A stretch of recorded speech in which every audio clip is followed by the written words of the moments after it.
to pile a lot more pressure on the president to act on his word. We have details of these stories and a lot more if you stay with us for the next 10 minutes.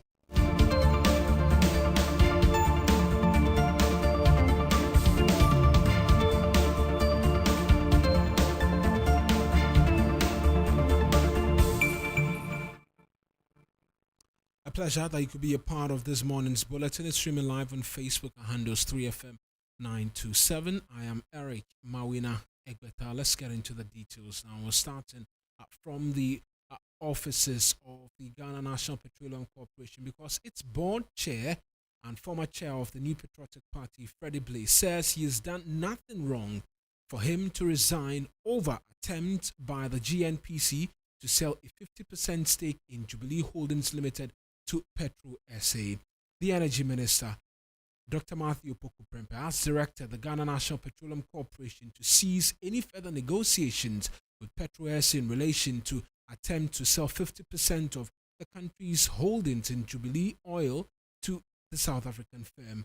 Dr. Matthew Opoku-Prempeh says the move is not in the interest of the country as the nation would lose revenue. But speaking in an interview with Accra-based City FM, the board chair of the company says he has done nothing wrong and has been in constant communication with the president over the matter. But according to Dr. Benjamin Boachi, who is the executive director of ASEP, this amounts to grand collusion on the part of the board chair of the GNPC and its CEO.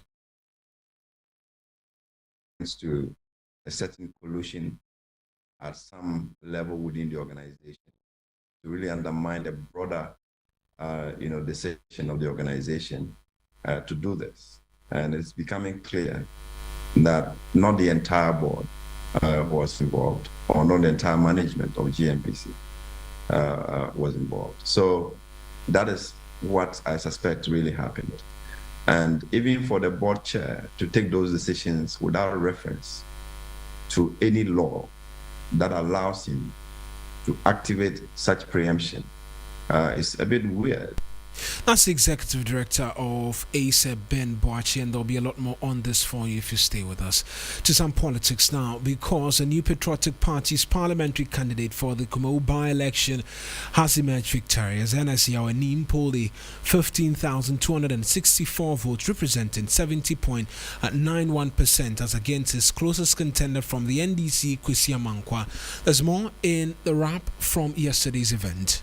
It was one of the most anticipated by-election in Ghana's recent election history. The election literally pushed almost all the top brass of the leading political parties in Ghana to the Kumau constituency to campaign for their candidates. The two independent candidates also ran spirited campaigns.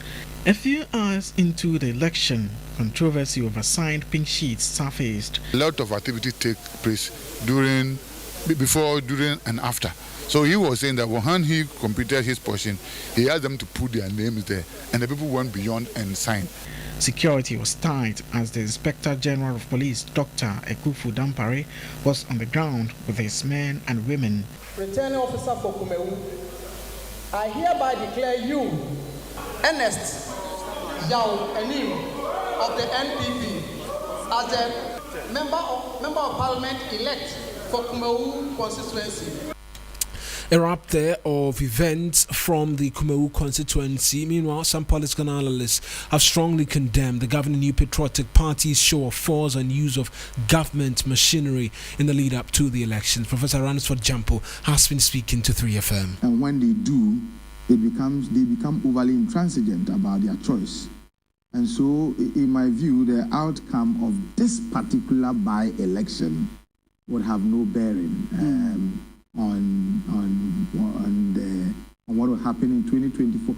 People have already voted in their minds and in their hearts towards 2024. They are just waiting. It was an MPP's backyard. They were going to win anyway, even though I will still describe this particular victory that I know would eventually emerge for the MPP as a victory with a taste of defeat, given the kinds of things that they had to do. I mean, in your stronghold, it should have been quote and unquote cocoa for you. That's Professor Ransford Jampo. His position was backed by political analyst with the University of Cape Coast, Jonathan Asante-Ochoa. There was a need for them to, gather all, marshal all resources available to them. And that is what they have done. But all the same, they didn't have to do that. But it's just unfortunate we've gotten to where we've gotten to. And by election, where it has been taken more or less like a Champions League in your own backyard, is indicative of so many things. One, that the people are disgruntled. Yes. Two, they may not come and vote for the NDC, but they wouldn't come and vote for the MPP either. That's Jonathan Asante-Ochoa. He is a political science analyst with the University of Cape Coast.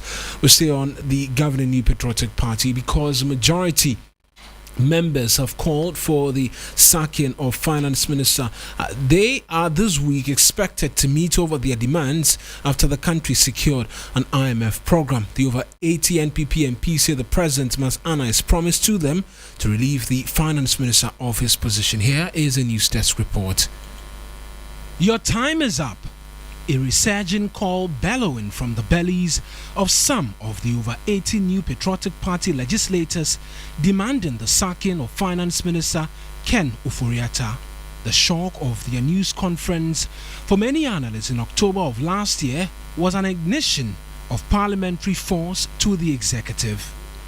We are by this medium communicating our strong desire that the President change the Minister of Finance and the Minister of State in the Finance Ministry without further delay. The intervention of Majority Leader Oseche Mensah Bonsu and subsequent meetings with President Akufo-Addo resulted in the buying of time for the man who stands accused of destroying the country's economy. Though delayed, Ghana has received board approval from the International Monetary Fund, with the first tranche of $600 million hitting the accounts of the Bank of Ghana.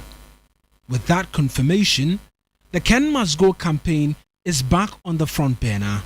But for spokesperson of the majority group, the onus lies with the president in redeeming his promise to them. When we get to the point where we would have finished with the IMF, then the onus would be on the president, not on us anymore. That's the Asante Akim North MP speaking there, and in that News Desk report will end with the Fair Wages and Salaries Commission, because they have justified their decision to block the payment of allowances to some staff of the Ghana Broadcasting Corporation.